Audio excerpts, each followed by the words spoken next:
Life time budget, daily budget এবং life time budget. Daily budget বলতে কি বোঝায়?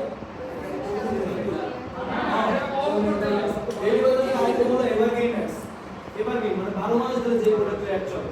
হইতে পারে কি ঘড়ি, মোবাইল, চশমা, সানগ্লাস, তারপর মানি ব্যাগ, জুতা, 12 মাস ধরে এই প্রোডাক্টের অ্যাড চলে না? এটা হলো আমার ডেইলি বাজেটে চলে। এবং কি এটার আরেকটা হলো এভারগ্রিন অ্যাডস। এটা আরেকটা কি? Evergreen ads. আর লাইফ টাইম বলতে কি আছে? সিজনাল নির্দিষ্টটা সিজন। যেমন শীতকালে আমার হুডির অ্যাড চলে। শীতকালে শীতের প্রোডাক্ট অ্যাড চলে না? তাহলে ওই সিজনের যে অ্যাডটা আছে এটা আমরা চালাবো কিসে? Life time. লাইফ টাইমের আরেকটা হলো সিজনাল অ্যাড, ঠিক আছে? ওকে। তারপর ডেইলি আর লাইফ টাইম হলো লাইফ টাইমের সুবিধা কি বলছিলাম না? লাইফ টাইমের অ্যাডের সুবিধা হলো একটা, অসুবিধা একটা। অসুবিধা হলো 200 300 150 ডলারের নিচে অ্যাড চালানো যায় না।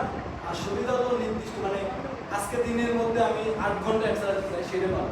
সকাল থেকে বিকাল পর্যন্ত 6 ঘন্টা অ্যাড চালাতে চাই সেটা পাবো। কিন্তু ডেইলি